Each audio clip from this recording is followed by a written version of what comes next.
Warm welcome के साथ हमारे जीडीडी, हमारे humble and personality couple, energetic, passionate and our hero and heroines, मैं वेलकम करना चाहूंगी Mr Aditya Kesari sir and Mrs Supriya Kesari ma'am का। Welcome ma'am, welcome welcome, over to you. Thank you Rashmi ma'am, thank you. बहुत बढ़िया लगा आपका वार्म वेलकम देख के, आपको सल्यूट करने का मन कर रहा है। Thank you so much. और दोस्तों, all good Modicare morning all of you. My name is Aditya Kesari, myself Aditya Kesari और मेरी वाइफ सुप्रिया केसरी। दोस्तों, इस प्लेटफॉर्म के बारे में अभी जो रश्मि जी बता रही थी, दिल से बस यही अंदर से जो निकल रहा था, बस यही निकल रहा था कि बहुत बेहतरीन, मतलब आज ऐसा प्लेटफॉर्म सर ने हम लोग को दे दिया। मैं चाहूंगा मैं अपने दिल से और होस्ट पूरे एकदम अंदर कहते हैं कि दिल की गहराई से एक व्यक्ति का मैं आभार प्रकट करना चाहता हूँ। वो है none other than mister Anoop Gupta sir and ma'am. और मैं हमारे गुरु जो मैं देख रहा था जब मेरी वीडियो चल रही थी दोस्तों, तो मैं देख रहा था कि हमारे गुरु जिन्होंने मुझे इस बिजनेस में स्पॉन्सर किया था, जिन्होंने मुझे पे विश्वास किया था, और मेरी गुरु माँ प्रीति मैम और उत्तम सर पर्दे के पीछे रो रहे थे, उनकी आंख से मैं आंसू देख पाया। तो थैंक यू सो मच आप दोनों को, और thank you Anup sir and भाभी कि आप लोगों ने इस तरह का प्लेटफॉर्म हम लोग के लिए बनाया, एक आम आदमी को एक नाचीज को एक चीज बना दिया। तो थैंक यू सो मच, और थैंक यू सो मच सभी को जो हमारे साथ आज इस बिजनेस आज यहाँ पर इस मीटिंग को देख रहे हैं। डियर फ्रेंड्स, मैं विश्वास दिलाना फिर से चाहता हूं कि वाकई में आज की मीटिंग, मेरा पूरा प्रयास हुआ कि आज की मीटिंग में मैं सब कुछ दे पाऊं जो हमने इस बिजनेस के अंदर में रीड किया और हमने मेरे पास जो एक्सपीरियंस इस बिजनेस को करते हुए आया। दोस्तों, फिर से मैं बताना चाहूंगा, मेरा नाम आदित्य केसरी है। दोस्तों, एक छोटी सी मैसेज से मैं पूरी चीज को स्टार्ट करना चाहूंगा। कहते हैं दोस्तों कि इस बिजनेस के बारे में थोड़ा सा और मैं बता दूं कि मैं और मेरी वाइफ और 2 बच्चे, मेरी मम्मी पापा और मेरा भाई मिलकर हम इस बिजनेस को डेवलप कर रहे हैं डियर फ्रेंड्स। और एक पंच लाइन मैं देना चाहता हूं स्टार्टअप में, और मैं एंडिंग फिर करूंगा इसके बाद। दोस्तों, कहा गया है कि सफलता साधन से नहीं मिलती दोस्तों, साधना से मिलती है दोस्तों। ये बिल्कुल रश्मि जी का जो अभी जो उन्होंने बताया है, रियलिटी मेरे बारे में बताया। दोस्तों, बहुत सारे लोग बहुत सारी चीजें बात करते हैं कि सक्सेस के लिए ऐसे चाहिए वैसे चाहिए। मैं बता दूं कि सक्सेस के लिए कुछ नहीं चाहिए, सक्सेस के लिए एक ही चीज चाहिए दोस्तों, वो है साधना। अगर आप तपस्या करने को तैयार है, अगर आप खुद तैयार है कि यस मुझे कुछ करना है जीवन में, तो कोई रोक नहीं सकता है आपको। दोस्तों, थोड़ा सा मैं बात करता हूं दोस्तों, मैं अपनी पुरानी जिंदगी के बारे में, फिर मैं आपको आता हूं अभी के बारे में बताऊंगा। दोस्तों, मेरी जर्नी स्टार्ट हुई थी 5 साल, जब मैं 5 साल का था। लाइफ की जर्नी में बता रहा हूं दोस्तों। जब मैं 5 साल का था दोस्तों, हम पुराने फैमिली में क्या होता था कि सब लोग एक साथ हुआ करते थे, सबका चूल्हा जो होता था एक साथ हुआ करता था। मैं बहुत पुरानी, मैं आज से लगभग 31 साल पहले की बात बता रहा हूं दोस्तों। जब मैं बिल्कुल 5 साल का था, मेरी भाभी लोग, मेरी चाची लोग, मेरी बड़ी माँ लोग, सब लोग एक जगह बैठी हुई थी, दोपहर का लंच कर रही थी। और लंच करते समय ऊपर से आंगन बहुत बड़ा हुआ करता था, और ऊपर से एक प्लेन गुजर रहा था दोस्तों, एरोप्लेन। मैं प्लेन नहीं बोलूंगा, एरोप्लेन बोलूंगा। क्यों? क्योंकि जैसे एरोप्लेन गुजरा तो मैं बोला एरोप्लेन जा रहा है, एरोप्लेन जा रहा है। और नीचे से मेरी भाभी जो थी उसने पूछा कि एरोप्लेन का स्पेलिंग पता है तुमको? मेरे को दोस्त एरोप्लेन का स्पेलिंग नहीं पता था। लेकिन डियर फ्रेंड्स, और मेरे को उस समय बेइज्जत किया गया कि देखो इतना बड़ा हो गया है, 5 साल का हो गया, 6 साल का हो गया, इसको एरोप्लेन का स्पेलिंग नहीं पता है। लेकिन दोस्तों, उस समय बेइज्जत मेरे को नहीं किया जा रहा था, मेरे दिल दिमाग, मेरे होशो हवास में, मेरे अंदर कुछ चीज को डाली जा रही थी, और वो चीज थी थिंकिंग, सोच। दोस्तों, उस समय से जो पला कि एरोप्लेन होता क्या है, एरोप्लेन कैसा दिखता है, उस सपना संजोते संजोते मैं आज बता दूं कि मैं अपने खानदान का और अपने मोहल्ले का इकलौता ऐसा व्यक्ति हूं जो सबसे ज्यादा प्लेन पे आज चढ़ चुका होगा। मैं इस बात को और ये कब से जन्म लिया दोस्तों? 31 साल पहले। डियर फ्रेंड्स, ऐसा ही नहीं हुआ, फिर धीरे धीरे चीजें बढ़ी, आगे बढ़ी, और धीरे धीरे आगे बढ़ते बढ़ते एक समय आया जब हमारी स्टडी के लिए दिक्कत आने लगा। सब कुछ ठीक ठाक चल रहा था फैमिली में, लेकिन 1998 में एक चैलेंज आया घर में, परिवार में। घर का बंटवारा होता है और मेरे पिताजी को नथिंग, मतलब बिल्कुल जीरो पे आउट हो जाते हैं। और उस समय से मेरे घर में जो चैलेंज आई दोस्तों, लगातार आई। और मुझे याद है कि मेरे को 98 यानी कि 8, 9, 10 की पढ़ाई खुद से ट्यूशन पढ़ा के पढ़ना पड़ा। बोर्ड मैंने किसी तरह से एग्जाम दिया, और एग्जाम देने के बाद दोस्तों A4 वाली कंपनी, 16 साल का उम्र था हमारा दोस्तों, A4 कंपनी वाली कंपनी, ए नाम वाली कंपनी हमारे हाथ लगी, हमारे किसी दोस्त के मित्र के द्वारा। और मैंने जब उस काम को करना स्टार्ट किया दोस्तों, तो नो डाउट पैसा तो छोटा छोटा आ रहा था, क्योंकि एक्सपीरियंस हमारे पास नहीं था। लेकिन डियर फ्रेंड्स, उस बिजनेस को करने के लिए, उस सेमिनार को अटेंड करने के लिए, उसके प्रोडक्ट्स को परचेज करने के लिए मुझे बोरिंग रोड ऐसे जगहों पे जाकर नौकरी करना पड़ा दोस्तों। 30 रुपया पर डे पे मैं काम करता था। 30 रुपये, 30 रुपीज। क्यों करता था? क्योंकि अगर 900 रुपया का महीना, 750 रुपया का महीना आएगा तो मैं मीटिंग सेमिनार में जा पाऊंगा, कुछ इससे मैं जानकारी हासिल कर पाऊंगा और आगे बढ़ पाऊंगा। और 30 रुपये की डेली की नौकरी करने के बाद दोस्तों मैं धीरे धीरे आगे बढ़ा। आगे बढ़ते बढ़ते उसी दौरान मैं और थोड़ा सा बैक आ रहा हूं। उसी दौरान जब मेरे घर में और हालात चैलेंज ज्यादा आने लगा, पैसे की प्रॉब्लम आने लगी डियर फ्रेंड्स, तो चितकोहरा आप जानते होंगे, पटना के अंदर में जो चितकोहरा जगह है दोस्तों, चितकोहरा में उस नाजुक से हाथों से मैंने 5-5 किलो, 10-10 किलो, 15-15 किलो जो बाजार लगती थी वहां पे संडे और फ्राइडे और सैटरडे को, उस बाजार में जाके चावल तौलता था, चावल चालता था। और वहां से भी मेरी बहुत इनकम नहीं होती थी, 30-40 रुपए का होती थी दोस्तों। ये मेरा स्ट्रगल लाइफ था। लेकिन धीरे धीरे कर मैं एमवे में भी कुछ सफल हुआ, लेकिन समझ नहीं आ रहा था कि लाइफ में और बड़ा चीज कैसे हासिल कर पाऊं। जब मैं एमवे कर रहा था, मेरे सारे अपलाइंस छोड़ दिए थे उस कंपनी को, सारे अपलाइन, पूरा एलओएस। मेरे पास एक ही एलओएस बचा हुआ था, वो थे नदीम मलिक पोलैंड से, और वो हेल्प नहीं कर पा रहे थे। उनके ऊपर जीवी क्रेक थे, वो लोग हेल्प नहीं कर पा रहे थे। लास्टली मुझे उस कंपनी को छोड़ना पड़ा और मैं फिर ट्रेडिशनल मार्केट में प्रयास करने लगा दोस्तों। जब प्रयास कर रहा था तो पीएमआरवाई का किसी ने बताया कि पीएमआरवाई का लोन अप्लाई करोगे, बोर्ड का सर्टिफिकेट पे, इंटर के सर्टिफिकेट पे तो लोन मिलेगा।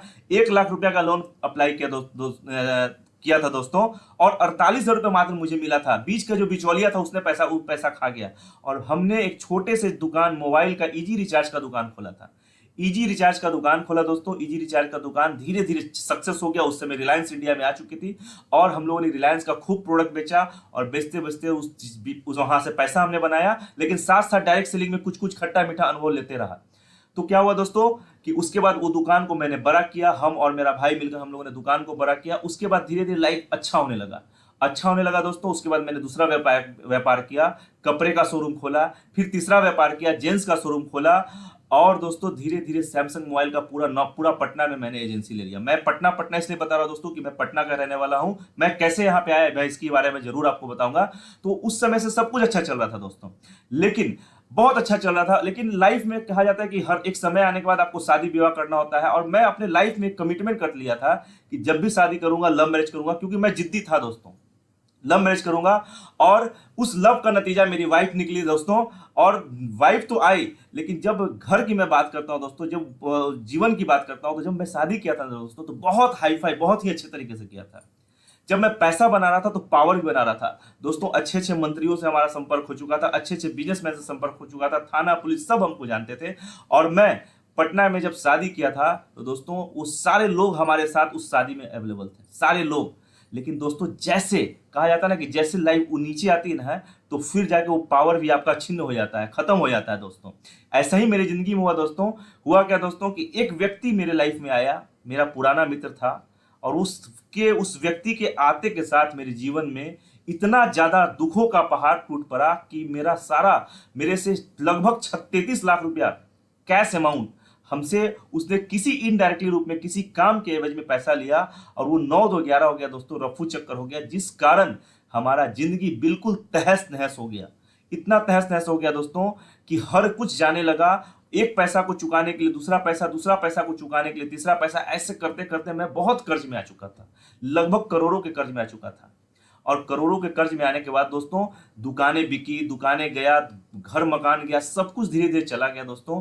गया, बचा क्या? बचा बस एक आदित्य केसरी, एक लिफाफा और खाली लिफाफा, और कुछ नहीं दोस्तों। यहां से जीवन चल रहा था दोस्तों। जब उन लोगों की पैसे की प्रेशर आ रही थी ना डियर फ्रेंड्स, मैं अंगूठियों का शौकीन था, गोल्ड का शौकीन था, मुझे याद है अच्छे से। एक एक अंगूठी उसने निकाला था मेरा, उस दिन को मैं भूल नहीं सकता हूं। एक एक मेरी वाइफ के साथ क्या किया, मेरी वाइफ का गहना लिया, बहुत चीज मैं बताऊंगा। एक चीज मेरी वाइफ बताएगी। लेकिन ऐसे कष्ट मैं कर रहा था। और उसी कष्ट के दौरान जो मोदी केयर में फिर मिला दोस्तों, मैं बताऊंगा कैसे क्या हुआ। लेकिन मैं बता दूं कि बहुत कष्ट रहा लाइफ में। मैं एक वैसी माँ का बेटा हूं दोस्त डियर फ्रेंड्स, जिस माँ के पर्स में पैसे नहीं हुआ करते थे। बहुत कष्ट, इतना कष्ट आया, भगवान पता नहीं क्यों इतना कष्ट दिया था। लेकिन आज पता चलता है कि वो कष्ट इतना क्यों दिया था दोस्तों। मैं आगे बहुत कुछ बताऊंगा दोस्तों, लेकिन मैं चाहूंगा कि अभी के बारे में, अभी से बात जो मेरे साथ मेरी वाइफ का जब मेरे घर में एंट्री हुआ उसके बाद क्या हुआ वो मेरी वाइफ बताएगी। मैं चाहूंगा बैक ओवर मैं करना चाहूंगा मैं अपनी वाइफ को, सुप्रिया बेटर हाफ को, मैं माई लव। मैं इनसे बहुत प्यार करता हूँ दोस्तों, और मैं चाहूंगा कि मैं एक जोरदार ताली आपसे चाहूंगा कि हमारी सुप्रिया केसरी मेरी वाइफ के लिए एक जोरदार ताली बजाइए, और उसके बाद मैं बताऊंगा कि फिर कैसे इस बिजनेस को और डेवलप करने की। तो back thank to you. Supriya ji. Thank you. Good Modicare morning all of you. मेरा नाम सुप्रिया केसरी हुआ, और सबसे पहले तो मैं अनूप सर और उत्तम सर को थैंक यू बोलूँगी कि जिनके माध्यम से हम लोग यहाँ पर आए, और साथ ही अमिता मैम और प्रीति मैम को भी कि आज उनकी वजह से हमें इतने बड़े प्लेटफॉर्म पर अपनी स्टोरी सुनाने का मौका मिल रहा है, और उत्तम सर और प्रीति मैम की वजह से ही हम यहाँ पर आए। तो thank you so much sir, thank you ma'am. सबसे पहले मैं बताना चाहूँगी कि जिस समय मेरी शादी हुई थी उस समय हमारी लाइफ में सब कुछ बहुत अच्छा चल रहा था, सब कुछ बहुत अच्छा था। हमने अपना मतलब जब हम हनीमून पे गए तो मैं पहली बार उस समय एरोप्लेन पे बैठी थी, और मुझे बहुत ही अच्छा लगा। उस समय बहुत ही खुशी हुई कि मेरी शादी इतने अच्छे घर में हुई है। और धीरे धीरे समय बीतता गया, हमारी लाइफ में बहुत खुशियाँ थी, हम लोग गुड लाइफ को जी रहे थे।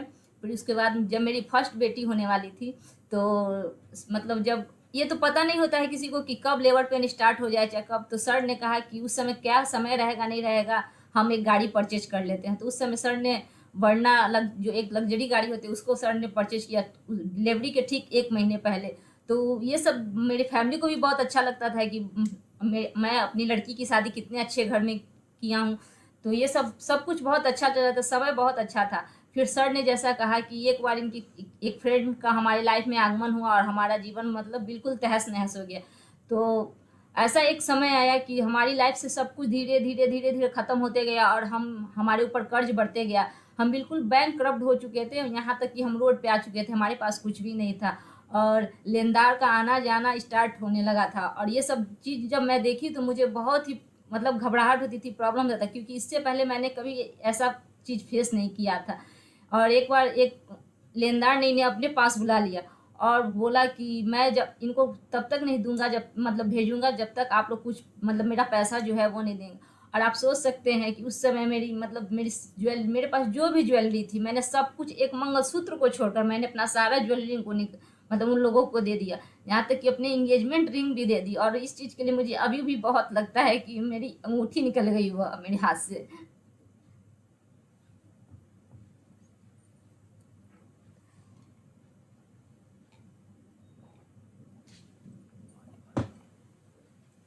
फिर भी ये सिलसिला कम नहीं हुआ, हमें अपना घर छोड़ना पड़ा उन लोगों की वजह से। वहाँ से हम लोग एक ऐसे घर में आ गए कि जहाँ पे मतलब दोपहर में अगर लाइट नहीं जलाए तो अंधेरा ही अंधेरा रहेगा घर में। वहाँ से हम लोग 3,000 के घर में रेंट पे आ गए। उस समय भी प्रॉब्लम ख़त्म नहीं हुआ, मतलब लोगों का आना जाना हमेशा शुरू रहता था, और लोग ऐसी ऐसी बातें बोलते थे जिसको सुनकर हमें बहुत ही दुख होता था, बहुत ही दुख होता था कि पता नहीं भगवान किस तरह का लाइफ हमें जीना दिखाना चाहते हैं। उसके बाद से फिर ऐसी ऐसी बातें वो लोग बोलते थे कि मुझे बहुत चुभता था। और एक तो इनका आना जाना लगा रहता था, और साथ ही मकान मालिक का कि रेंट हम लोग सही से नहीं दे पाते थे उस समय। तो मकान मालिक भी लाइट काट दिया कि बोला जब तक आप लोग रेंट नहीं देंगे तब तक हम आपका मतलब लाइट नहीं जलाएंगे। और ऐसे में मैं ये सब तब उस समय मुजफ्फरपुर आके रहते थे अपने काम के सिलसिले में कि कम से कम यहाँ कुछ काम नहीं कर पा रहे तो यहाँ मुजफ्फरपुर जाके कुछ काम कर सकते हैं। तो मैंने उसी समय सर को फ़ोन किया कि देखिए ऐसी ऐसी बात हो गई है, मैं अब ये सब चीज़ झेल नहीं सकती हूँ, ऐसी लाइफ से तो अच्छा है कि मतलब हम लोग रहें ही नहीं यहाँ पे। तो सर ने बोला कि ठीक है तुम घबराओ मत, मैं कैसे भी करके इंतज़ाम करता हूँ कुछ भी। और इतना प्रॉब्लम होता था हम लोगों को वहाँ पे कि मतलब रहने का मन नहीं करता था। तो सर ने मुझसे बोला भी कि तुम अपने मायके चली जाओ, बच्ची छोटी है उसको लेके। तो मैंने कहा नहीं, मैं ऐसी परिस्थिति में आप लोगों को छोड़ के तो नहीं जा सकती हूँ, जैसे भी रहेंगे हम लोग साथ रहेंगे यहाँ पे। तो फिर उसके बाद से मेरी बेटी का उस समय 2 साल की हुई और बर्थडे हुआ, तो यहाँ तक कि हम लोग के पास केक लाने का पैसा नहीं था, एक कैंडल खरीदने का भी पैसा नहीं था। एक सर ने एक पेस्टीज लाया और उसमें हम लोग माचिस के तिल्ली को लगाकर उस समय उसके बर्थडे को सेलिब्रेट किया, क्योंकि बच्ची का बर्थडे था और उसको हर बच्चे को एक्साइटमेंट रहता है कि आज मेरा बर्थडे है। तो हम लोगों ने ऐसे करके उसके बर्थडे को सेलिब्रेट किया। फिर हम लोग वहाँ से यहाँ मुजफ्फरपुर चले आए। मुजफ्फरपुर आने के बाद से हम लोग यहाँ पे रहने, उस समय हमें मतलब एक बैग में सिर्फ 2 जोड़ी जो कपड़े होती है कहते हैं ना, वही लेके हम लोग यहाँ पे शिफ्ट आए थे, और हमें पता नहीं था कि हम वापस कभी वहाँ पे जा नहीं पाएंगे। तो मैंने कभी सोचा ही नहीं था। और मेरी एक आप लोग समझ सकते हैं, एक जो लेडीज होंगी यहाँ पे वो समझ सकती हैं कि अगर किसी लड़की की शादी की जो भी यादें होती हैं, जो भी चीज़ें होती हैं, अगर उससे दूर हो जाए तो उनको कितना तकलीफ लगता है। और मेरी शादी की जो भी चीज़ें थी मुझसे जुड़ी हुई सारा कुछ वहीं रह गया। आज तक मैंने कभी कुछ उस मतलब दोबारा उन चीज़ों को देखा भी नहीं। और मेरे बच्चे की बचपन की जो भी यादें थी सब कुछ चला गया वहाँ से। जब यहाँ पे हम लोगों का जब मुजफ्फरपुर आना हुआ तो हम लोग यहाँ पे एक होटल के कह सकते हैं कि शायद वो 5.5 फीट का कमरा रहा होगा, इसमें हम लोग रहते थे और उसमें 3 फीट का बेड था। तो वहाँ पे यहाँ पे आने के बाद हम लोग उसी रूम में रहा करते थे। बेड छोटा होने के कारण सर को नीचे फर्श पे सोना पड़ता था, क्योंकि मेरे साथ छोटी बच्ची थी और उसको लेकर मैं फर्श पे तो रह नहीं सकती थी। तो हम लोग कैसे भी करके एडजस्ट कर रहे थे। यहाँ तक कि हम लोग को खाने पीने का भी बहुत प्रॉब्लम होता था। किसी समय खाना मिलता था, किसी समय नहीं मिलता था, किसी समय भूजा भी खा के हम लोग दिन अपना गुजारे हुए थे। उसके बाद से मेरी बच्ची इतनी छोटी थी, उसको दूध का भी प्रॉब्लम होता था। हम लोग 5 रुपये का पैकेट, कभी उसको दूध पीने का मन करता था तो 5 रुपये का पैकेट वाला दूध पानी में घोर के इसको दिया करते थे। कभी कभी हॉर्लिक्स खाने का मन करता था पीने का उसको, तो हम लोग वही 5 रुपये वाला हॉर्लिक्स लाते थे और उसको घोर के दिया करते थे। मतलब कह सकते हैं इतनी हमारी हालत ख़राब थी, इतनी ख़राब थी कि हम लोग एक समय खाना और एक समय के लिए सोचना, ऐसा वाला हाल था। और कुछ नहीं था हमारे पास, कुछ भी नहीं। बस ये था कि कैसे भी वहाँ से यहाँ आ गए और यहीं पे अपना रहने लगे। फिर मैं थैंक्सफुल हूँ इनके फ्रेंड्स का कि यहाँ पे उनके फ्रेंड्स आए और उन्होंने हमारी बहुत मदद की, बहुत ज़्यादा मदद की। मैं कभी उनकी मदद को भूल नहीं सकती हूँ, क्योंकि उनके वही हैं कि आज हम लोग यहाँ पर हैं और ये हम आज जीबीडी डे को सेलिब्रेट कर रहे हैं। होटल में हम लोग 10 दिन 15 दिन रहे। एक होटल में आदमी कितने दिन तक रह सकता है, बहुत ज़्यादा दिन तक तो नहीं रह सकता है। फिर उन्होंने कहा कि चलिए आप लोग मेरे घर पे चलिए। हम लोग वहाँ गए उनके घर पे रहने। वो भी रेंट के घर पे रहते थे, तो उनके भी जो मकान मालिक थे उन्होंने कहा कि आपके फ्रेंड इतना दिन से आए हुए हैं, कब जाएंगे, आप लोग को बोलना चाहिए कि उनको कि हाँ जाइए। जब मैं ये बातें सुनी तो मुझे इतना चुभा कि कैसा दिन है कि हम लोग इस यहाँ से वहाँ, वहाँ से वहाँ भटक रहे हैं, पता नहीं अपना घर कब नसीब होगा हमें। फिर उनके दोस्त ने ही एक घर, रेंट का घर मतलब इंतज़ाम करवाया वहाँ पे हम लोग यहाँ। उसके बाद से हम लोग उस घर में चले गए। उस घर में भी कुछ नहीं था। वो तो मकान मालिक ने एक चादर और एक स्टैंड फैन दिया हुआ था हमें उस समय के लिए, क्योंकि उस समय मई जून का महीना चल रहा था और गर्मी बहुत थी। हम लोग जब उस घर में, रेंट के घर में रहने लगे, तो उस समय ना बेड था, ना बिस्तर था, ना कुछ, ना बर्तन था, ना कुछ भी नहीं। बस क्या है ना, जैसा मैंने कहा कि एक बैग में बस 2 सेट कपड़े, बस यही हम अपने साथ लेके आए थे।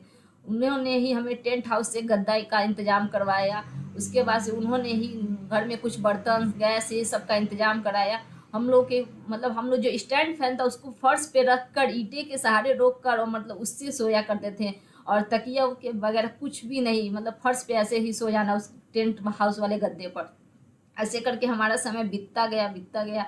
हम लोगों का फिर एक ऐसा समय आया कि जो मतलब जब होता है ना, कोई घर में पैसे नहीं रहते थे। उस समय हमारे पास कोई भी काम नहीं था। हम लोग काम की तलाश में थे कि हमें ऐसा काम मिले कि जिससे हमारी जो ज़रूरतें हैं वो पूरी हो सके। पैकेट में पैसे नहीं रहते थे।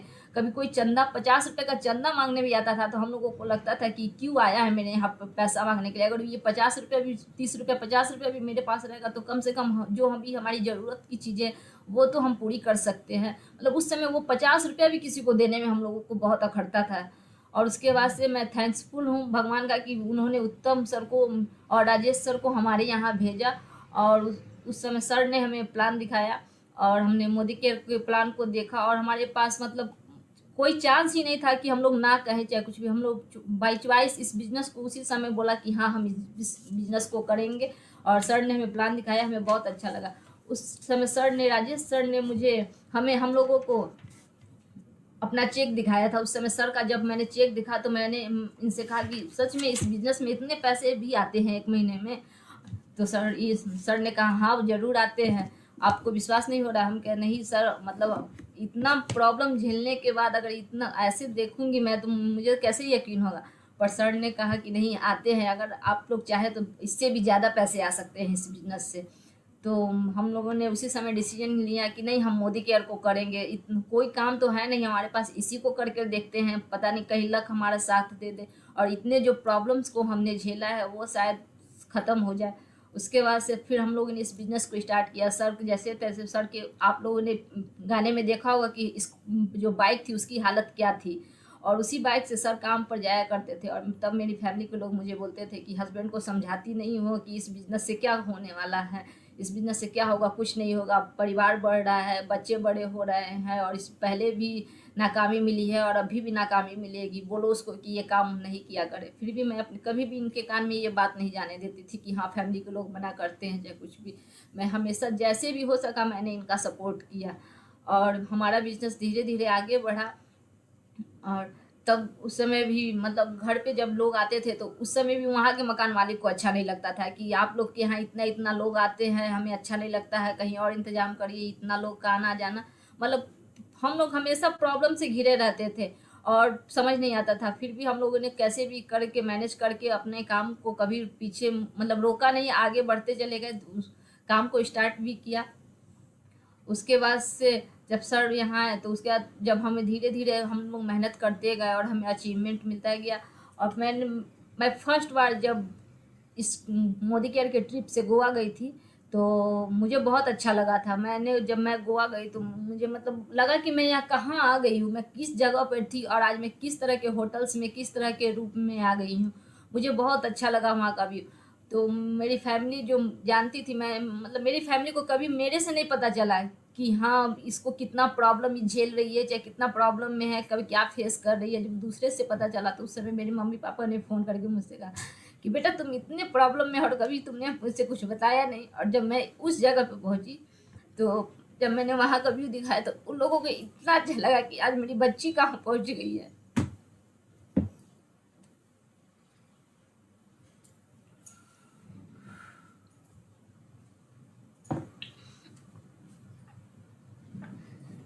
फिर उसके बाद से हमारा अचीवमेंट शुरू हो गया था। हमने मोदी केयर से सबसे पहले एक स्कूटी लिया था कि सर की बाइक की स्थिति बहुत ख़राब थी, तो कम से कम स्कूटी रहेगा तो सर काम तो कर सकेंगे। उसके बाद हमने इस बिजनेस से कार लिया।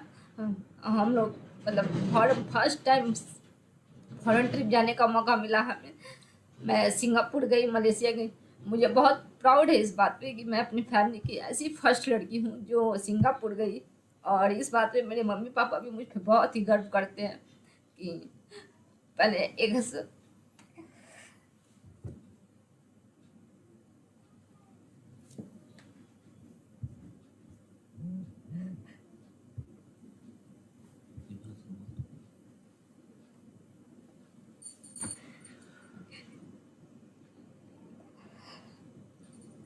एक समय ऐसा भी था कि जैसे मेरी फैमिली में मेरे होते हैं ना मेरे चाचा चाचा जो भी, तो उन लोग को लगता था कि जब सब शादी किए थे तो बोलते थे मेरे दामाद ऐसे हैं, मेरे दामाद ऐसे हैं। और देखो दामाद का मतलब कैसा समय आ गया है। और जब मैं सिंगापुर गई तो उस समय मेरी फैमिली को इतना गर्व हुआ कि देखो आज एक समय में जो लोग हम लोग पे हंसते थे आज उन लोग का मुंह बंद हो गया है। और मेरे पापा जो हैं आज इन पे बहुत ही प्राउड करते हैं। और मतलब हम अपनी फैमिली के लिए एक मिसाल बन चुके हैं। जब किसी को कोई प्रॉब्लम आती है ना तो मेरे पापा बोलते हैं कि क्या तुम लोग की लाइफ में उन लोगों के जैसे कभी प्रॉब्लम आ सकती है कि उन लोगों का घर छीन गया, पैसा छीन गया, मतलब गाड़ी छीन गई, सब कुछ छीन गया, फिर भी वो लोग उस परिस्थिति में कभी नहीं डगमगाए और अपने अपने पे विश्वास रखा और आज वो लोग इतनी आगे बढ़ चुके हैं। तो मैं थैंक्सफुल है मैं उत्तम सर का और प्रीति मैम का कि जो लोग हमारी लाइफ में है और हमारी लाइफ को इतना बेहतरीन बना दिया। और मैं लास्ट में बस यही कहना चाहूँगी कि अगर आपके पास कोई भी परिस्थितियाँ चाहे जो भी हो, कभी भी अपने गोल से डगमगाइएगा नहीं, अपने लक्ष्य से डगमगाइएगा नहीं, बस अपने लक्ष्य पे चलते रहिएगा और आप लोग अपने सपने को जरूर पूरा कर पाएंगे।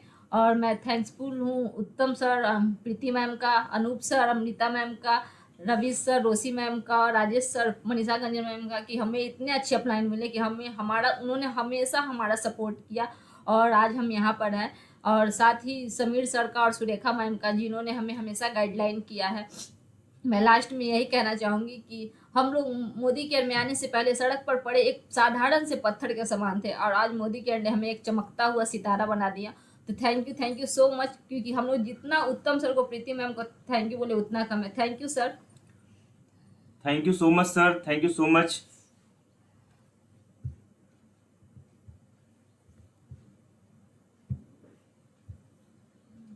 जा थोड़ा सा इमोशनल हो गए थे हम लोग दोस्तों। मैं अपने बारे में बताऊं क्या, बहुत सारी चीज़ें तो मेरी वाइफ ने बता दी है। ये रियलिटी है बात दोस्तों कि बहुत सारा चैलेंज था लाइफ में, और मैं एक ऐसा बाप था, मैं अपने बारे में क्या बताऊं, मैं एक ऐसा बाप था दोस्तों कि मेरी बेटी 2 साल की 3 साल तक मैं बेटी को, मतलब पहले साल जो शुरुआत जब बच्चा होता है तो उसको इंजेक्शन तो पड़ता है, उस समय के बाद लाइफ में कुछ इतना ज्यादा चैलेंज आ गया था, इतना ज्यादा चैलेंज आ गया था कि मैं अपनी बड़ी बेटी को टाइम पे इंजेक्शन जो होता है, जो टीका होता है शुरुआती दौर में 2 साल 4 साल 5 साल तक का, वो टीका नहीं दिला पाया था। इतना मेरे पास पैसे नहीं थे, मैं इतना नकारा बाप अपने आप को कह सकता हूं उस समय। और आज क्या स्थिति कुछ और है डियर फ्रेंड। तो मैं ये बताना चाहता हूं कि इस तरह से भी जीवन चलता है, लेकिन thanks God, thanks God, thanks God कि हमारे लाइफ में हमारे भगवान बनकर उत्तम सर आए, प्रीति मैम आई, जिन्होंने मुझे बिल्कुल फुटपाथ पे से, मैं कह सकता हूँ फुटपाथ पे से उठा के एक हीरा बना दिया, एक डायमंड बना दिया दोस्तों।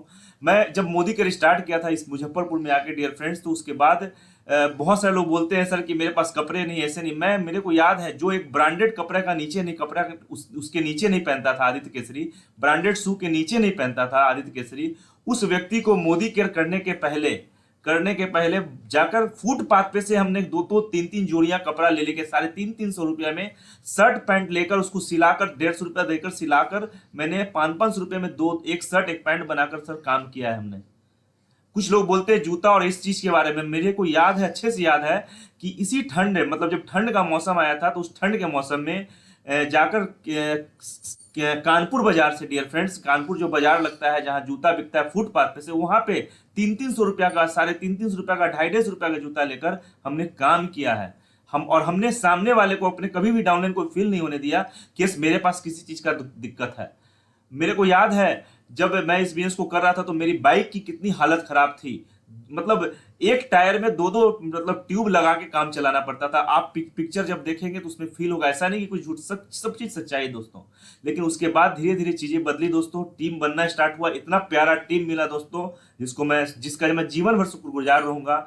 इतना लवेबल टीम मिला जिसको हम बहुत प्यार उस सारे टीम को करते हैं। और हम लोग ने फिर धीरे धीरे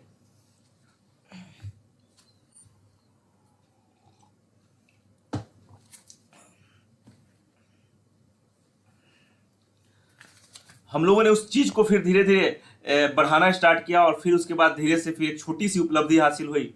और मैं थोड़ा सा और मैं बैक आना चाहूंगा कि इसी बीच में मेरी सेकंड बेटी का जन्म होना था। और जन्म जब होना था दोस्तों, तो डॉक्टर से जब फाइनल ट्रीटमेंट की बात हुई, तो डॉक्टर बोला कि आपको ऑपरेशन कराना पड़ेगा, मैडम को ऑपरेट करना पड़ेगा, तभी जाके बच्चा होगा। और मेरी हालत इतनी खराब थी डियर फ्रेंड्स कि मैं मत पूछिए। उत्तम सर भी बहुत अच्छे पोजीशन पे नहीं थे, मैंने उत्तम सर से बात किया था पैसे के लिए, क्योंकि पैसे की क्राइसिस थी उस समय। और फिर अनूप सर, चूंकि उस समय बहुत अच्छा रिलेशन हमारा अनूप सर के साथ नहीं था, क्योंकि हम उनको बहुत ज्यादा नहीं जानते थे डायरेक्ट सेलिंग इंडस्ट्री में, लेकिन हम लोग इतना करीबी नहीं आए थे। फिर भी मैंने किसी तरह से उनसे बोला कि सर ऐसी सी बात है सर, कुछ पैसा दीजिए सर, और उन्होंने मेरा हेल्प किया। मैं किस्मत वाला हूं, इस बात से मैं यकीन करता हूं, ऊपर वाले को यकीन करता हूं कि मेरे जितने भी अपलाइन मिले, मेरे यहाँ पे मेरे को बहुत चाहने वाले मिले, और सबसे बेस्ट अपलाइन मेरे को कोई मिला तो किसी को मिला होगा तो मेरे पूरे एलओएस में मिले। और अनूप सर ने मेरा बिल्कुल साथ दिया, मुझे पैसे का हेल्प किया। मतलब मैं ऐसा बाप हूं कि अपने बेटे को जन्म देने के लिए, अपने बच्चे को जन्म देने के लिए मेरे पास पैसा नहीं था डियर फ्रेंड्स, इतना चैलेंज लाइफ में था। और अनूप सर का हेल्प हुआ, अनूप सर के हेल्प के कारण फिर सब कुछ धीरे धीरे सब कुछ सही हुआ, और धीरे धीरे सिलसिला बढ़ा, लोग मिलते चले गए। मैं थैंक्स करना चाहूँगा, फिर से मैं थैंक्स करना चाहूँगा कि राजेश सर, जिन्होंने मुझे अपने दोस्त की तरह इस बिजनेस में हमें सींचा। हमारे सारे अपलाइंस, मेरे पास डेमो लेने का पैसा नहीं था, डेमो किट लेने के पास पैसा नहीं था दोस्तों, तो डेमो किट हमारे अपलाइन उत्तम सर, जिनको मैं भगवान मानता हूँ और दिल से मैं भगवान मानता हूँ, उन्होंने मुझे डेमो किट्स का सपोर्ट किया। सारे अपलाइन ने कुछ प्रोडक्ट्स के साथ हमें सपोर्ट किया, और सब क्या सपोर्ट के कारण मैं आज इस लेवल पे हूँ दोस्तों। तो मैं इनका जीवन भर ऋणी रहूंगा, जीवन भर। जितना आपको सर, मतलब मेरा रंग रोम रोम मेरा जो है ना आपके लिए है और आप सबों के लिए है, तो थैंक यू सारे अपलाइन। तो ऐसे मेरी जिंदगी चली दोस्तों। इसके बाद धीरे धीरे चीजें बदली, और धीरे धीरे इतनी बदली दोस्तों कि आज मैं आप लोगों के सामने जीवीडी हूं दोस्तों। तो ये मेरी कुछ पुरानी कहानी है दोस्तों। मैं अब चाहूंगा कि अभी के बाद का जो मैं थोड़ा सा, जो मैं आपके पास, जो मैं अपने 4 सालों का जो मेरे पास एक्सपीरियंस है मोदी केयर का, मैं उसमें कुछ देना चाहूंगा दोस्तों। सबसे पहले दोस्तों आता है कि जब हमारे साथ जीवन में इतना चैलेंज चला, तो मुझे पता है कि बहुत सारे लोगों के साथ चैलेंज होगा, ऐसा नहीं कि सिर्फ मेरे साथ है, बहुत सारे लोगों का होगा। लेकिन दोस्तों मैं यही कहना चाहूंगा कि आप लोग बस टिके रहिए, टिके रहेंगे तो इस बिजनेस में बहुत दूर जाएंगे। और सबसे पहले अपने इस बिजनेस के अंदर में आपको एक गोल डिसीजन लेना होगा, एक मतलब गोल सेट करना होगा कि आखिर मुझे डायरेक्ट सेलिंग में या फिर मोदी केयर में क्या करना है। तो आपको एक गोल बनाना होगा डियर फ्रेंड्स, और जब आप गोल बना लेते हैं तो फिर आपको कोई भी आपको रोकेगा नहीं, आप आगे बढ़ेंगे ही बढ़ेंगे डियर फ्रेंड्स। तो हम बात करते हैं कि गोल में क्या होना चाहिए। गोल में दोस्तों सबसे पहले आपका वाई क्लियर होना चाहिए डियर फ्रेंड्स। अगर आपका वाई क्लियर है तो आप इस बिजनेस में बहुत दूर तक आगे जाएंगे, बहुत सक्सेस होंगे। तो कैसे होगा दोस्तों, कहा गया है कि अगर आपके लाइफ में गोल नहीं है तो आप कहीं भी नहीं पहुंच पाते हैं। नो गोल नो ग्रोथ, याद रखिएगा दोस्तों, नो गोल नो ग्रोथ। अगर आपके जीवन में गोल नहीं है तो आप ग्रोथ नहीं कर पाएंगे, और जीवन में गोल रहेगा दोस्तों तभी आप ग्रोथ कर पाएंगे। दोस्तों मैं एक एग्जांपल ले सकता हूं डियर फ्रेंड्स, कि अगर मान लिया जाए दोस्तों, एक घर भी हम बनाते हैं ना तो स्पेसिफिक होते हैं कि हमको रूम कहाँ बनाना होगा, हमें बाथरूम कहाँ बनाना होगा, पूजा रूम कहाँ बनाना होगा, हर चीज के लिए स्पेसिफिक होते हैं। लेकिन अपने जीवन में हम कोई गोल नहीं बना पाते, और जो व्यक्ति जीवन में गोल नहीं बना पाएगा उसका जीवन ही गोल हो जाता है दोस्तों। तो आपको अगर जीवन में सक्सेस चाहिए तो आपको गोल बनाना होगा, गोल होगा तभी जाके ग्रोथ होगा दोस्तों। इसके बाद डियर फ्रेंड्स मैं जरूर बताना चाहूंगा कि गोल होना चाहिए, लेकिन कहते हैं ना कि गोल क्यों होना चाहिए, तो कहा जाता है कि अगर आप अपने जीवन में आगे स्पीड से जाना चाहते हैं जीवन में, तो आपको नीड होना चाहिए। तो गोल क्या करता है, नीड को क्रिएट करता है। अगर कहा जाता है कि no need no speed, no need no speed, अगर आपको स्पीड जाना है तो आपको नीड बनाना पड़ेगा। जब हम लोग इस बिजनेस में आए थे डियर फ्रेंड्स, तो हमने एक नीड बनाया था। नीड क्या था, घर की स्थिति बहुत खराब थी, बच्चे को पाल नहीं पा रहे थे, घर में एक चीज का चैलेंज था। तो मेरा सोच था कि मैं किसी तरह से 50 रुपये महीना बनाऊं।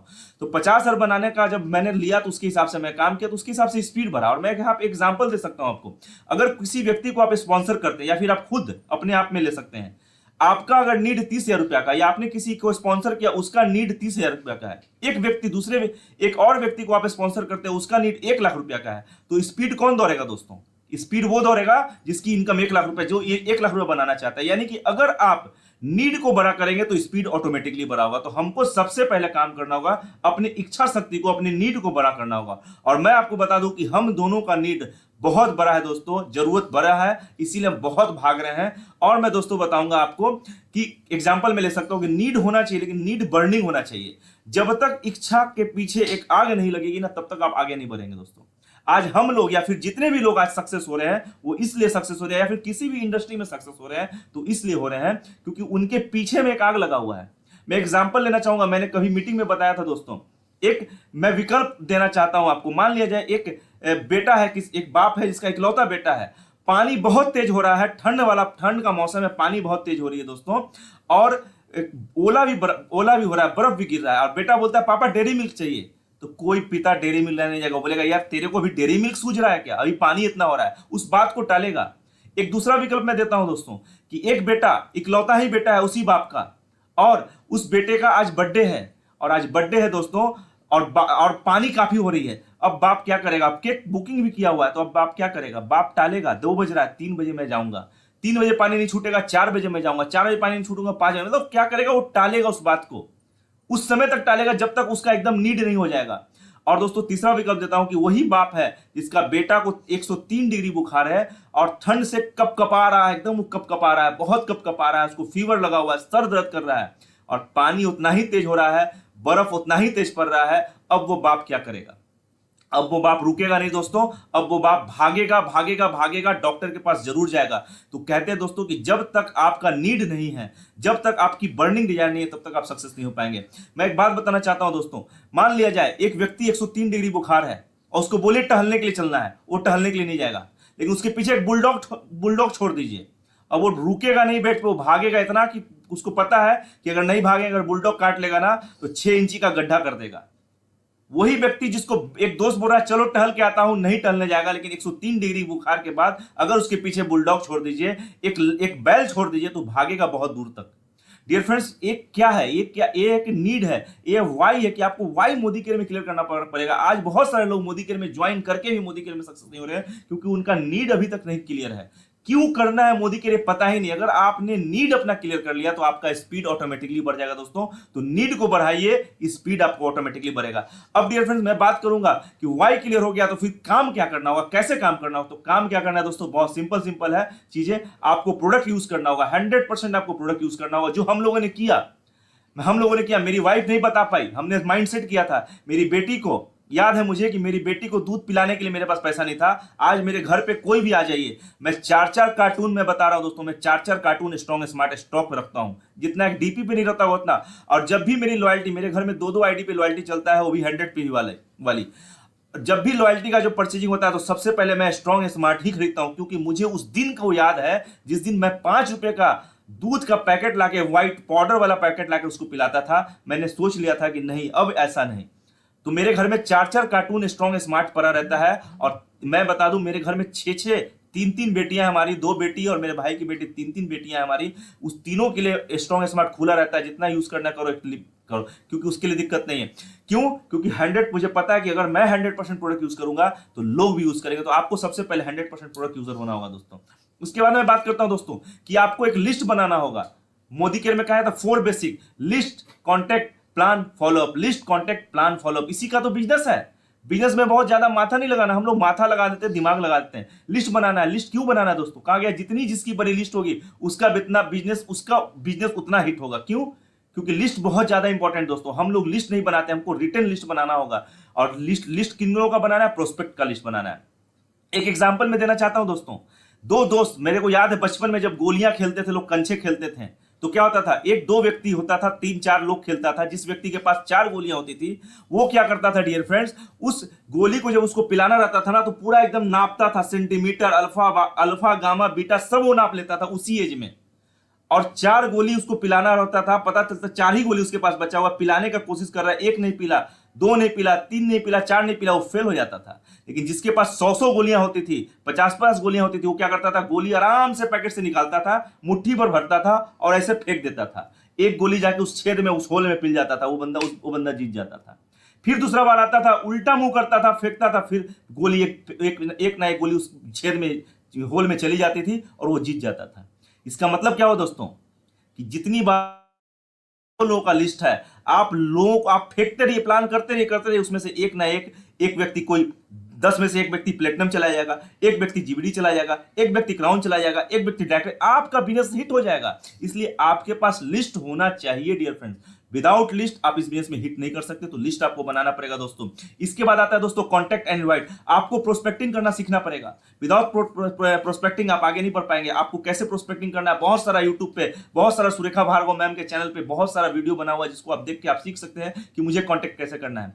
प्लान के बारे में बात करते हैं दोस्तों, डेमो और प्लान। डेमो प्लान में मैंने अक्सर देखा है लोगों को कि जब पता चलता है कि मैंने मेरे टीम में भी, और मैं बहुत सारे लोगों को देखा हूं, 1 दिन बचा हुआ, 3 घंटा बचा हुआ क्लोजिंग का, बोलता है सर मैं जाऊंगा, और 50 रुपया का कलेक्शन करके आ जाता है। कहां से आ जाता है भाई, नहीं समझ में आता है मेरे को। जानते हैं दोस्तों ऐसे लोग के साथ क्या होता है, अगर आप गलत तरीके से बिजनेस को प्रेजेंट करेंगे, लोग अक्सर क्या करते हैं, डेमो और प्लान के समय सोचते हैं क्या कि मैं वहां जाऊंगा, चूंकि आपका लिस्ट है, अपना लिस्ट है, तो आपको पता है कि वो बंदा सामने वाला है कैसा। आप क्या करते हैं, जाते हैं उसके पास, और आपको पता है कि ये बंदा तो पैसे वाला है, इतना ना बड़ा प्लान दिखा देते हैं, 50,000 1 लाख का प्लान दिखा देते हैं कि सामने वाला 30,000 35,000 40,000 निकाल देता है। दोस्तों कहा जाता है कि आप गलत विचार से जब प्लान दिखाने जाते हैं, गलत सोच के जब प्लान दिखाने जाते हैं ना, तो आपके आगे से दो दांतें जो होती निकल जाती है, आंखें बड़ी हो जाती हैं, पीछे 2-2 सींग खड़ा हो जाता है।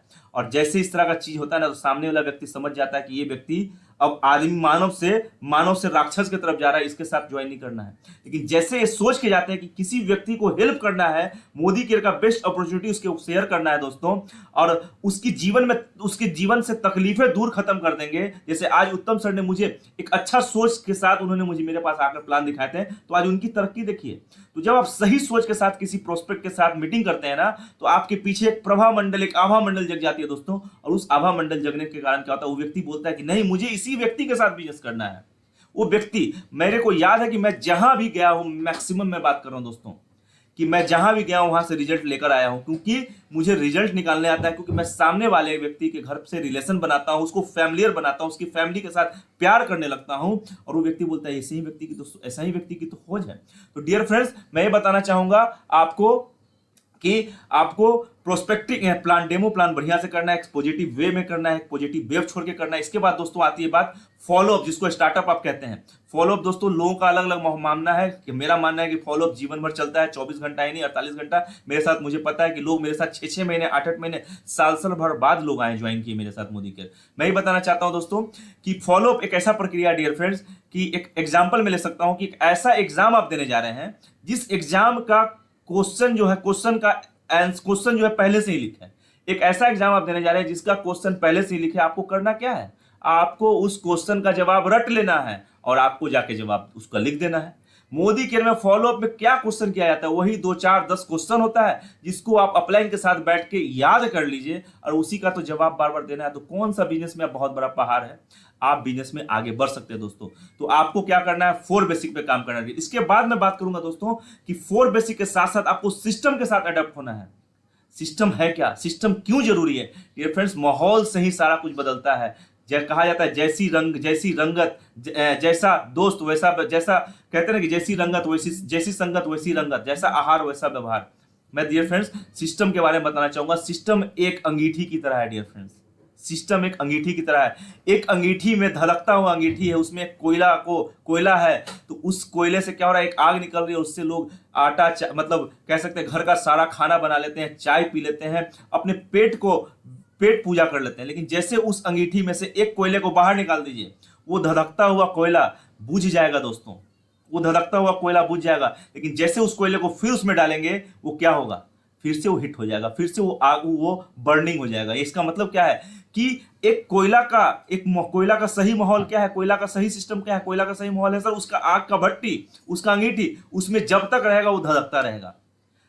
मान लीजिए दोस्तों, कहते हैं एक पतंग है, पतंग का डोर क्या है, पतंग और पतंग के डोर जो धागा होता है, ये दोनों एक सिस्टम से जुड़ा हुआ है, एक माहौल है। इस सिस्टम में दोनों लोग रहेगा तो वो पतंग उड़ते रहेगा। और एक कहावत भी है दोस्तों कि हर पतंग को पता है कि एक दिन कचरे के डब्बे में जाना है, लेकिन उसके पहले उसे आसमान छू के भी तो दिखाना है। डियर फ्रेंड्स, आप भी एक पतंग है, बस धागे के साथ, अपने अपलाइन के साथ बन जाइए, अपने सिस्टम के साथ बन जाइए, आपको कोई आगे बढ़ने से नहीं रोक सकता है दोस्तों। मैं एक बात फिर से बताना चाहूंगा दोस्तों, एक बीज लेते हैं, एक बीज, छोटा सा बीज, और उस बीज को टेबल पे डाल देंगे और तपस्या करेंगे, उसमें पानी डालेंगे, क्या वो कहीं पेड़ बन पाएगा? नहीं बनेगा दोस्तों। पेड़ कब बनेगा? पेड़ तब बनेगा जब हम उसको मिट्टी में डालेंगे, यानी कि राइट एसोसिएशन में डालेंगे, उस पर खाद पानी डालेंगे। तो क्या होगा दोस्तों, वो जो बीज है एक दिन पौधा बन जाएगा, एक दिन बहुत बड़ा बट वृक्ष बन सकता है। यानी कि बीज का सही माहौल क्या है, सही सिस्टम क्या है, बीज का सही सिस्टम है डियर फ्रेंड्स उस खाद पानी। इसी प्रकार जब हम मोदी केयर में आते हैं तो आपको माहौल में रहना है, सिस्टम में रहना है। सिस्टम क्या है? मीटिंग, सेमिनार, अपलाइन के सानिध्य में रहना, अपलाइन का फेवरेट बन के रहना। अगर आप अपलाइन के फेवरेट बन के रहते हैं, आप सिस्टम को अडॉप्ट करते हैं, तो कोई व्यक्ति आपको आगे बढ़ने से रोक सकता है? कभी नहीं दोस्तों, नेवर दोस्तों। तो आपको सिस्टम को अडेप्ट करना है दोस्तों। इसके बाद मैं बात करूंगा दोस्तों, आपको बिलीव लेवल जगाना है। सुरेखा भार्गव मां हमेशा ये कहती है कि एक लेडी, प्रेग्नेंट लेडी डॉक्टर के पास जाती है और बोलती है कि मैं 99% प्रेग्नेंट हूं, ऐसा कभी नहीं हुआ है। या तो वो प्रेग्नेंट होती है या तो नहीं होती है। आपको बिलीव लेवल कितना परसेंट लेके जाना है? आपको बिलीव लेवल 100% लेके जाना है दोस्तों। मैं जब मोदी केयर आया था, हम और मेरी वाइफ जब इस बिजनेस को ज्वाइन किए थे दोस्तों, तो अपलाइन पे विश्वास किया था, मोदी केयर पे विश्वास किया था, इसके हर एक प्रोडक्ट पे विश्वास किया था।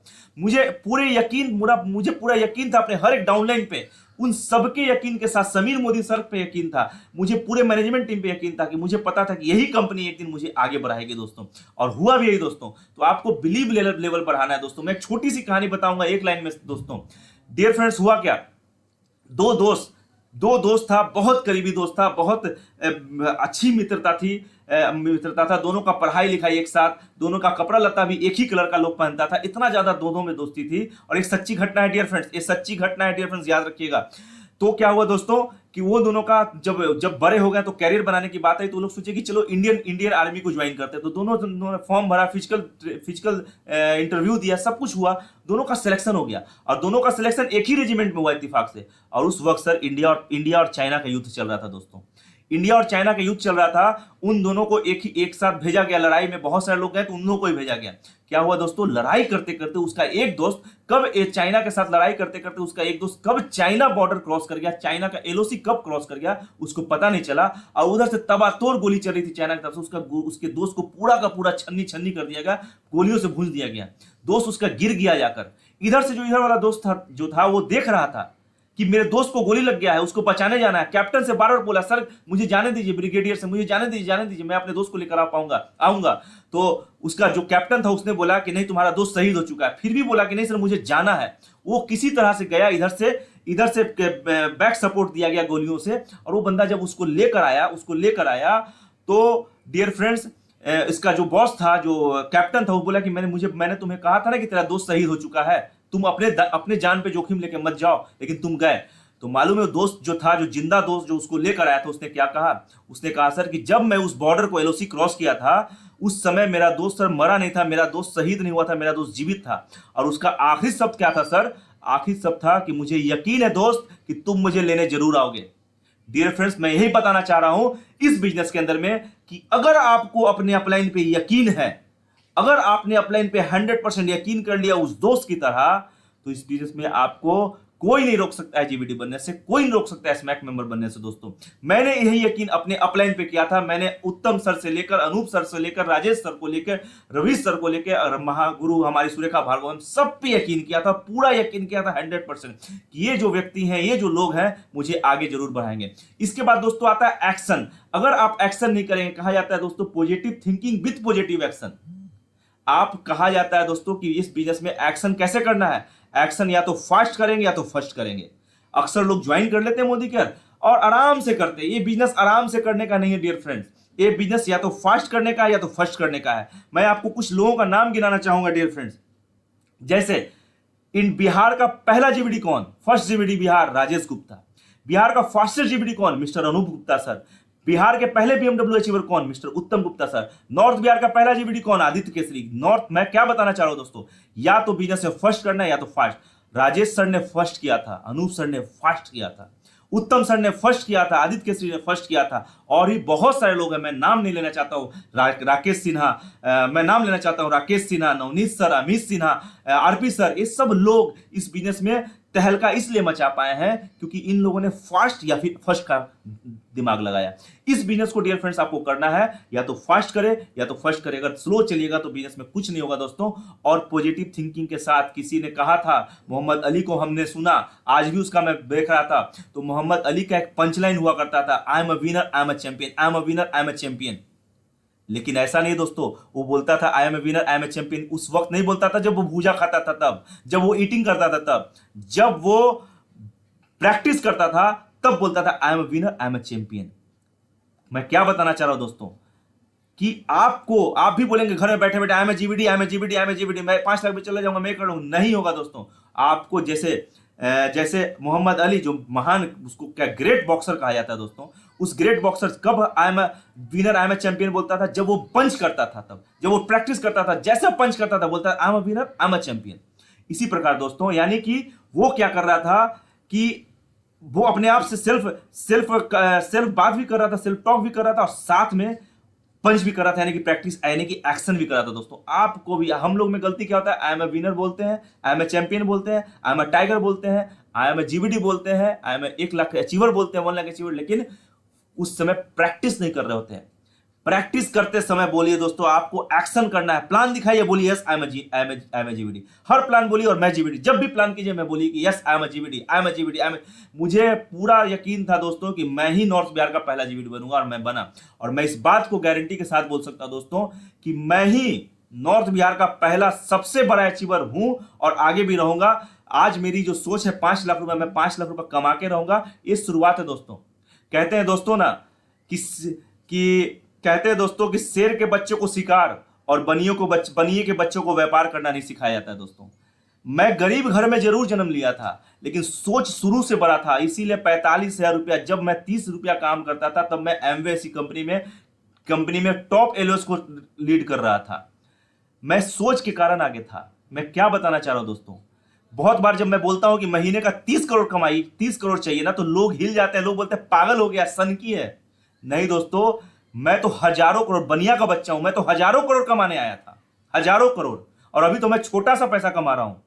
और इस मोदी केयर में इतनी दम है दोस्तों कि मेरे को 30 करोड़ रुपया कमा के देगा और मैं कमाऊंगा, मैं उसके लिए पैदा हूं। अभी तो मोदी केयर सर छोटी सी कंपनी है, अभी तो मोदी केयर सिर्फ इंडिया की कंपनी है, अभी तो मोदी केयर में कुछ ही लोग आए हैं, अभी पूरा इंडिया कवर करना है, पूरे वर्ल्ड को कवर करेंगे। मैं ये नहीं बोल रहा हूं कि मुझे आज ही चाहिए, कल चाहिए, आज नहीं चाहिए दोस्तों।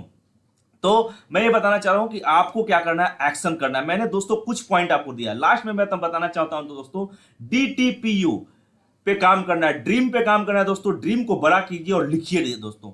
टी फॉर टीचेबल, आपको टीचेबल बनना होगा दोस्तों, सीखना पड़ेगा, अपने ग्लास को खाली करना पड़ेगा। हम लोगों ने खाली किया अपलाइन में, जितना हमें अनूप सर ने डांटा और समझाया और प्यार के मुझे डांटते थे तो मुझे गलत ये नहीं लगता था कि डांट रहे, मुझे लगता था वो मेरे बड़े भाई हैं जो मुझे समझा रहे हैं कि तू ऐसा कर, तू मैं तेरे से डिजर्व करता, मैं तू बहुत कुछ डिजर्व करता और मैं तेरे से चाहता हूं कि तू ये कर, इसलिए मुझे डांटते थे, मुझे याद है और आज भी डांटता और मैं आगे भी डांट खाने को तैयार हूं, हमेशा हमेशा हमेशा हमेशा।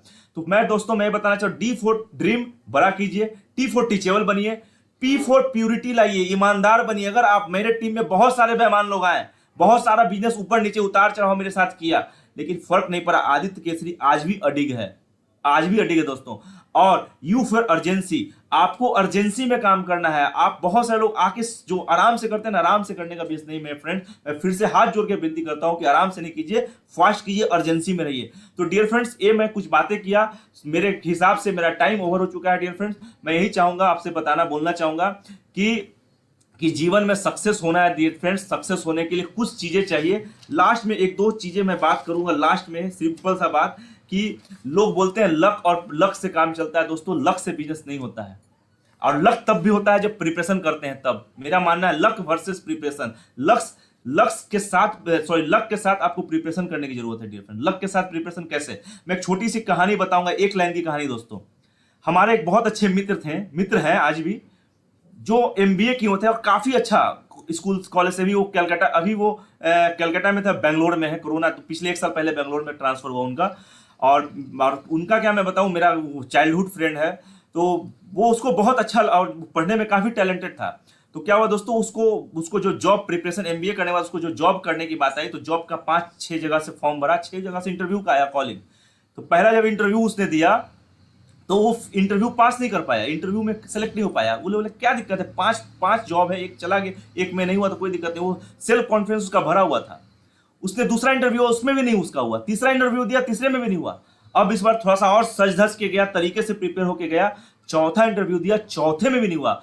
उसका दिमाग खराब हो गया, बोला अब तो एक ही बचा हुआ है, मेरे फैमिली में, मेरे समाज में तो मेरा नाम पलित हो जाएगा, इज्जत पलित हो जाएगा, मुझे तो इसको हर हाल में इंटरव्यू को क्लियर करना है। उसने दोस्तों क्या किया, पूरा दिन रात, एक सप्ताह बाद इंटरव्यू थी, एक सप्ताह तक उसने दिन रात 24 घंटा लग के, क्या सुबह क्या शाम क्या रात लग के प्रिपरेशन किया, तैयारी किया, और फुल कॉन्फिडेंट हो गया कि अब मेरे को जॉब लग के ही रहेगा, मैं इंटरव्यू में पास हो जाऊंगा। वो जॉब में जब वो इंटरव्यू देने गया दोस्तों, तो एक जॉब की वैकेंसी थी और 2 व्यक्ति उसमें इंटरव्यू देने आया था। शाम 5 बजे तक इंटरव्यू चला, शाम 5 बजे के बाद इंटरव्यू की प्रक्रिया खत्म हो गई, रिजल्ट की बात है, 9 बजे रिजल्ट दिया गया। 9 बजे जब रिजल्ट आया दोस्तों, तो उस व्यक्ति का चयन नहीं हो पाया दोस्तों, यानी कि मेरे दोस्त का चयन नहीं हो पाया, उस व्यक्ति और जो था उसका चयन हुआ। वो हताश होकर, निराश होकर चला गया। 1 सप्ताह बाद दोस्तों फिर मेरे दोस्त को कॉल आता है, बोला जाता है कि आप उस जो लास्ट इंटरव्यू दिए थे ना, उस इंटरव्यू में आप पास कर गए, आपका सर जॉब सेलेक्ट कर दिया गया है। उसने बोला जॉब तो किसी और का सेलेक्ट हुआ था। वो बोला कि सर उनको एरिया डिस्टेंस के कारण उन्होंने जॉब लेने से अस्वीकार कर दिया है, आपको वो जॉब रेफर किया जाता है। दोस्तों मैं क्या बताना चाहता हूं दोस्तों, कि लक भी काम तब करता है जब प्रिपरेशन करते हैं। उसने क्या किया था, 1 सप्ताह तक प्रिपरेशन किया था, तब जाके लक काम किया। आज कोई व्यक्ति बोलता है कि उत्तम गुप्ता सर लक्की हैं, आदित्य केसरी लक्की है, राजेश गुप्ता, अनूप सर लक्की। नो दोस्तों, नॉट। नवनीत जी लक्की हैं, अमित सिन्हा लक्की, कोई लक्की नहीं दोस्तों। और लक अगर है भी तो उन्होंने प्रिपरेशन किया, जो उनको टास्क मिला था उसकी खूब तैयारी किया, तब जाके आज आगे बढ़े दोस्तों। जाते जाते दोस्तों मैं ही बताना चाहूंगा दोस्तों, कि जब आप ट्रेडिशनल मार्केट में कामयाब होते हैं ना, तब इंसान की इज्जत बढ़ जाती है। ट्रेडिशनल मार्केट का मतलब क्या होगा, आप कहीं ट्रेडिशनल मार्केट में जॉब कर रहे हैं, कहीं बिजनेस कर रहे हैं, वहां पे अगर आप सफल हो जाते हैं, कामयाब हो जाते हैं, तो आपकी इज्जत बढ़ जाती है।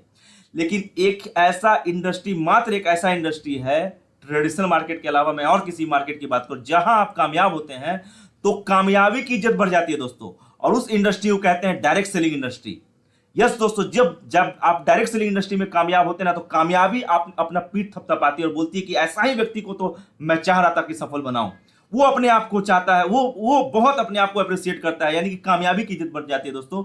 और वो है डायरेक्ट सेलिंग। और उस डायरेक्ट सेलिंग की कंपनी में अगर किसी कंपनी का नाम आता है दोस्तों, तो कंपनी का नाम है मोदी केयर। मैं थैंक्स कहना चाहूंगा सभी अपलाइंस को, मैं थैंक्स कहना चाहूंगा सारे मेंटर्स को, सारे मैनेजमेंट टीम को, और मैं थैंक्स कहना चाहूंगा हमारे माता पिता, हमारी वाइफ, हमारे बच्चे, इन सबों को थैंक्स, गॉड को थैंक्स, और जितने भी लोग यहाँ पे पार्टिसिपेट इस मीटिंग को सुन रहे थे सबों को थैंक्स कहना चाहूंगा। यहीं पे मैं अपनी वाणी को विराम देता हूं। Thank you so much sir, thank you so much sir, thank you so much sir.